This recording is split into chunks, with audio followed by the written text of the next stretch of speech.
Ես ողջունում եմ մեր բոլոր ռադիոլսողներին եւ ռադիոդիտողներին, դուք միացել եք Գործարար ալիքին, մեր եթերում սկսում ենք պաշտոնականից դուրս հաղորդումների շարքը, որը մենք իրականացնում ենք Պետական եկամուտների կոմիտեի հետ համատեղ, իսկ իմ այսօրվա հյուրն է Պետական եկամուտների կոմիտեի հարկային վարչարարության կազմակերպման, դիտարկման եւ հսկողության վարչության պետի տեղակալ Լորիս Հարությունյանը, բարև ձեզ։ Բարև ձեզ։ Շնորհակալ եմ, որ մեր տաղավարում եք։ Միասին այսօր քննարկենք հետաքրքիր են թեմաներից, որոնք վերաբերում են գործատու աշխատող, վարձու աշխատող հարաբերություններին։ Շատ ժամանակ մենք նկատում ենք, որ հարաբերությունները, երբ որ արդեն գալիս է փաստաթղթավորման շրջանակը, այստեղ հարաբերությունները թերի են լինում, մարդիկ են լինում, որ գրանցված չեն լինում կամ գործատուն ինչ որ առումով խուսափում է գրանցելուց եւ այլն։ Կուզեմ մի փոքր նախ անդրադառնանք ինչ փաստաթղթերով եւ ինչ գործառույթներով է անցնում գործատուն իր աշխատողին գրանցելու համար։ Շատ լավ։ Շնորհակալություն հարցի համար։ Պաստորեն ձեր հարցադրումը վերաբերվում է աշխատանքային հարաբերություններին։ Աշխատանքային հարաբերությունները կարգավորվում են աշխատանքային օրենսգրքով եւ հաշվի առնելով նաեւ այն հանգամանքը, որ դրանք քաղաքացիական բնույթի հարաբերություններ են, որոշ դեպքերում նաեւ քաղաքացիական օրենսգրքով։ Ընդ որում աշխատանքային հարաբերությունների կողմերը հանդիսանում են գործատուն եւ աշխատողը։ Գործատուն եւ աշխատողը աշխատանքային հարաբերությունները սկսելուց առաջ պարտավոր են կնքել գրավոր աշխատանքային պայմանագիր։ Դրան զուգահեռ գործատուն պարտավորություն ունի մինչև աշխատանքային հարաբերությունները սկսելը նաեւ հարկային մարմին ներկայացնել էլեկտրոնային եղանակով գրանցման հայտ, տվել վարձու աշխատողի համար։ Հիմա կուզենայի շեշտադրել նաեւ մի հանգամանք, որ ոչ բոլոր դեպքերում են,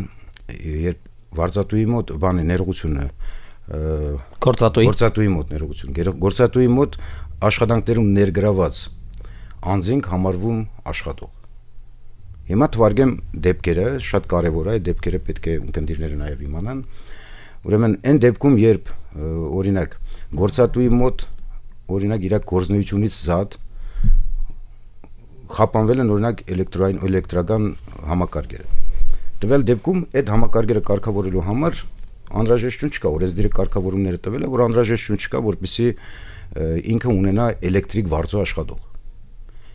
Այդ դեպքում ինքը հնարավորություն ունի քաղաքացիական գրավոր պայմանագրի շրջանակներում ներգրավել անձանց այդ աշխատանքները կատարելու համար, դե բնականաբար այդ աշխատանքների համար ինքը պետք է նաև վարձատրի։ Այս դեպքում նույնպես կնքվում է քաղաքացիական գրավոր պայմանագիր եւ նաև պարտավորություն կա ներկայացնելու գրանցման հայտ։ Հաջորդ դեպքը, որ աշխատանքներում կարող են ներգրաված լինել օրինակ աշխատանքային պրակտիկա անցնող անձը։ Ինքը չի համարվում վարձու աշխատողը տվել գործատուի, բայց այնուամենայնիվ պետք է տվել դեպքում աշխատանքային օրենսգիրքը դեպքի համար համարում է, որ այդ անձը համարվում է փորձնակ։ Կնքվում է փորձնագի պայմանագիր, պայմանով, որ արկա է փորձնագի պայմանագիրը։ Այս դեպքի համար նույնպես նախատեսված է, որ գործատուն պետք է ներկայացնի գրանցման հայտ։ Երրորդ դեպքը դա ուրեմն մասնագիտական պրակտիկա անցնելն է, մասնագիտական ուսուցում ներողություն անցնող անձինք են, որոնք ներգրավում են էլի գործատուի աշխատանքներում, տվել դեպքում պետք է հիմնավորված լինի էլի աշակերտի պայմանագրով, տվել դեպքում ուսումնական պրակտիկա անցնող անձը քաղաքացիական օրենսգրքով համարվում է աշակերտ։ Չորրորդ դեպքը ուրեմն վերաբերվում է այն դեպքերին, երբ ուսանողները ուսումնական պրակտիկային անցնում որևէ տնտեսվարող սուբյեկտի մոտ եւ ուսումնական պրակտիկայի ընթացքում անհրաժեշտություն կա նրանք ներգրավեն աշխատանքներում։ Հիմա փաստորեն մենք տեսնում ենք, որ անձինք ներգրաված են աշխատանքներում, դրա համար պետք է հիմք հանդիսանա տվել տնտեսվարող սուբյեկտի եւ ուսումնական հաստատության միջև կնքված աշխատանքաբաներողություն պայմանագիրը ուսումնական պրակտիկա անցնելու վերաբերյալ։ Եվ պայմանագրին կից պետք է ներկայացված լինի նաեւ ուսումնական պրակտիկա անցնող անձանց ցանկը։ Այս դեպքում հիմնավորվում է, որ տվել անձը ներգրաված չի աշխատանքներ, ոչ թե համարվում է վարձու աշխատող, այլ հանդիսանում է ուղղակի ուսումնական պրակտիկա անցնող անձ։ Հաջորդ դեպքը կամավոր աշխատանքն է։ Մենք բոլորս գիտենք, որ առանձին դեպքերում կամավոր կարող է ներգրավել կազմակերպությունների աշխատանքներում, բայց այդ հարաբերությունները կարգավորվում են կամավոր աշխատանքի մասին օրենքով, որը ուժի մեջ է մտել 2023 թվականի հոկտեմբերի 13-ից։ Կամավոր աշխատանքի մասին օրենքով սահմանափակվում են կազմակերպությունների շրջանակը, որոնք իրավունք ունեն կամավոր աշխատանքի ներգրավել անձանց։ Դրանք հանրային ուրեմն իրավունք ունեն կամավոր աշխատանքի մասին օրենքով կամավոր ներգրավելու իրավունք ունեն բացառապես, շեշտում եմ, բացառապես հանրային իշխանության մարմին հանդիսացող կազմակերպությունները, որոնք են դրանք։ Դրանք pedagogan կառավարման մարմիններն են, տեղական ինքնակառավարման մարմիններն են, ոչ առևտրային կազմակերպությունների դեմս հասարակական կազմակերպությունների, ասոցիացիաների, հիմնադրամների, կուսակցությունների եւ բացառությամբ այդ շարքից միայն առևտրային կազմակերպություններից այն առևտրային կազմակերպությունները, որոնք 100% pedagogan բաժնեմաս ունեն։ Բացառապես դրանք կարող են կամավոր ներգրավել աշխատանքում։ Հետևաբար մնացած դեպքերում անած ձեռնարկատական տերը կամ տնտեսվարող սուբյեկտը, որոնք զբաղված են ուրեմն տնտեսական գործունեությամբ, առևտրային գործունեությամբ, այդպես կարելի է նշել, նրանք ուրեմն կամավոր ներգրավելու իրավունք չունեն։ Ընդ որում կամավոր ներգրավելուց կամավորի հետ էլի կնքվում է կամավորի պայմանագիր, այո։ Այս դեպքերից ուրեմն բացի մատնանշած 5 դեպքերից բացի մնացած դեպքերում երբ աշխատանքներում ներգրաված է անձը ինքը համարվում է վարձու աշխատող եւ եթե չկա աշխատանքային պայմանագիր կամ չկա գրանցման հայտ միաժամանակ ուրեմն առանձին նաեւ ուրեմն խախտված է համարվում օրենքի պահանջը այսինքն աշխատողը համարվում է չգրանցված ինչ ժամկետներում է անհրաժեշտություն առաջանում նոր աշխատողին արդեն փաստաթղթավորել պետական եկամուտների կոմիտեին որպես աշխատող գործատուն ինչ ժամկետ ունի Գործադուի համար ժամկետները շատ միանշանակ է, մինչև աշխատանքային հարաբերությունները սկսելը։ Եվ աշխատանքային պայմանագրի կնքման համար նախատեսված մինչև աշխատանքային հարաբերությունները սկսելը։ Բայց ասեմ, որ աշխատանքային պայմանագրի կարա շատ վաղ ժամանակներում գրանցվի, բայց աշխատանքային հարաբերությունների մասը աշխատանքային պայմանագրով նշվի օրինակ 3 ամիս հետո։ Բայց ինքը պետք է լինի մինչև աշխատանքային հարաբերությունների սկսելը կնքված, պայմանագիրը պետք է կնքված լինի։ Բացի պայմանագրից ինքը օրենսգրքով սահմանված դեպքերում հարկային օրենսգրքով սահմանված 156 հոդվածով սահմանված դեպքերում պետք է էլեկտրոնային եղանակով հարկային մարմին ներկայացնի գրանցման հայտ։ Այ գրանցման հայտ ներկայացնելու պայմանը ինչի համար է դրված։ Ուրեմն գրանցման հայտ ներկայացնելու պարտավորությունը սահմանված է եկամտային հարկի, շահութհարկի եւ սոցիալական վճարների ուրեմն անձնավորված հաշվառման մասին օրենքով, որը ուժի մեջ է մտել 2013 թվականի հունվարի 1-ից։ Նպատակը որն է։ Նպատակներից մեկը, ես շեշտադրում եմ հենց մեկը, դա կենսաթոշակային իրավունքի իրագործման համար անձանց հաշվառումն է, այսինքն որը հնարավորություն ունի տալիս անձանց, այսինքն աշխատողներին հետագայում իրանց կենսաթոշակային իրավունքի իրագործման համար համապատասխան բազաներում տվյալներ ունենան։ Մյուս դեպքերում ասեմ,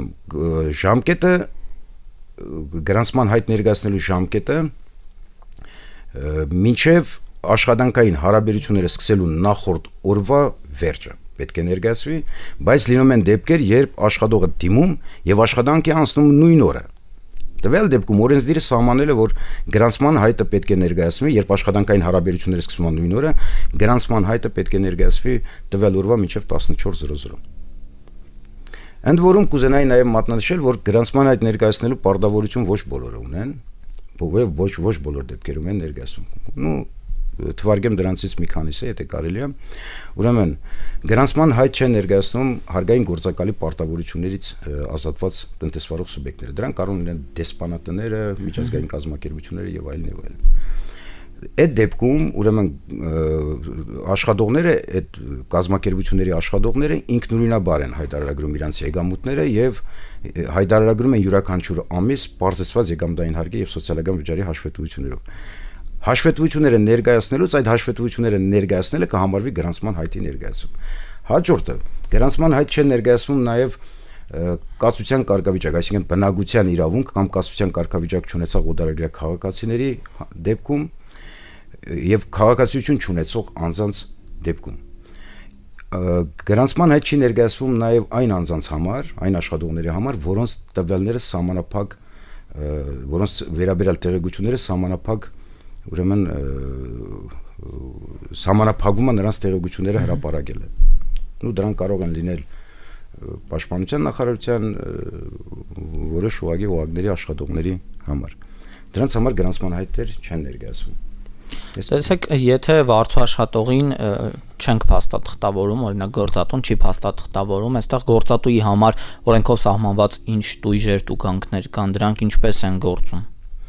Գործատուն, որպեսզի համարվի, որ գործատուն օրենսդրությամբ սահմանված կարգով վարձու աշխատողին չի գրանցե, այդ դեպքերը կարող են լինել աշխատողի հետ աշխատանքային հարաբերությունները սկսել առանց աշխատանքային պայմանագրի եւ կամ առանց գրանցման հայտ ներկայացնելու, եթե օրենսդրությամբ սահմանված է գրանցման հայտ ներկայացնելու պարտավորություն։ Ուրեմն այս դեպքում արկային օրենսգրքի 412 հոդվածով սահմանված է պատասխանատվություն յուրաքանչյուր չգրանցված աշխատողի համար 250,000 դրամ տուգանք։ Ընդ որում տուգանքը կիրառվում է վարչարարության գործընթացում հարկային հսկողության շրջանակներում ստուգման ակտով, այսինքն վարչական ակտով։ Երկրորդ պատասխանատվությունը նույն արարքի համար նախատեսված է վարչական իրավախախտումների վերաբերյալ օրենսգրքի 169-5-րդ հոդվածով, ընդ որում այդ պատասխանատվությունը կիրառվում է առողջապահության եւ աշխատանքի պետական տեսչությունը մեր կողմից ներկայացված տեղեկությունների հիման վրա սահմանված է յուրաքանչյուր չգրանցված աշխատողի համար, ընդ որում պայմանագիր առանց աշխատանքային պայմանագրի աշխատանքային հարաբերությունները սկսելու համար։ Բացառապես յուրաքանչյուր աշխատողի համար նախատեսված է 50,000 դրամ տուգանք, տարվա ընթացքում երկրորդ անգամ կրկնվելու դեպքում մի տարվա ընթացքում յուրաքանչյուր աշխատողի համար 100,000 դրամ տուգանք։ Նաև մի պատասխանատվության միջոց էլ է կուզենայի անպայման շեշտադրել, մի պատասխանատվության միջոցը սահմանված է վարչական իրավախախտումների վերաբերյալ օրենսգրքի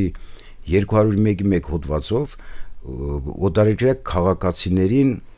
առանց թույլտվության ուրեմն նրանց հետ աշխատանքային պայմանագիր կնքելու համար։ Նույն պատասխանատվության միջոցները նաև սահմանված 50,000 դրամ տուգանք։ Թույլտվությունները իրենց քաղաքացիության երկրից պիտի լինի։ Ոչ, թույլտվությունը տրամադրում է միգրացիայի ծառայությունը մեր Հայաստանի Հանրապետությունում։ Եկեք մոդելավորենք մի այսպիսի իրավիճակ օրինակի համար, եթե պետական եկամուտների կոմիտեն օրինակ ստուգումներ է իրականացնում տարբեր ընկերություններում, ու այնտեղ տեսել է ինչ-որ տարբեր մարդկանց ստուգման ժամանակ, որտեղ գործատուն ասում է, որ իմ հյուրերն են ուղղակի։ Այս իրավիճակում պետական եկամուտների գործառույթը ինչ պիտի անի այս ընթացքում։ Ուրեմն տեսեք, բոլոր դեպքերում, որpիսի մենք տվյալ անձանց համարենք վարձու աշխատող, պարտադիր է, որ նրանք անպայման ներգրաված լինեն աշխատանքներում։ Եվ վարչարարության հիմունքների վարչական վարույթի մասին օրենքը այդ կարգավորումները տվել է 10-րդ հոդվածի առաջին մասով հստակ սահմանված է։ Ասում է վարչական վարույթում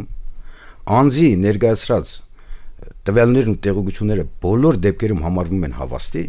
քանի վարչական մարմինը հակառակը չի ապացուցել։ Այսինքն նրա ասածը, որ դրանք հյուրեր են եւ աշխատանքներում ներգրաված չեն, հավաստի կհամարվի եւ նրանք վարձու աշխատող չեն համարվի։ Բայց հարկային մարմինը հակառակը ապացուցելու իր լծակները ունի, որտեղ մենք ստուգումները իրականացնելուց թեմատիկ ստուգումների ժամանակ օգտագործում ենք տեխնիկական միջոցներ տեսանագարանող։ Հետևաբար մենք տեսանագարանող միջոցներով, եթե տեսանագարը հանել ենք, որ տվյալ անձինք ներգրաված են եղել փաստացի աշխատանքներում, հետևաբար հարկ վճարողի ներկայացրած փաստարկները հավաստի չեն համարվելու են հավաստի մեր բերված ապացույցները։ Բայց եթե բոլոր դեպքերում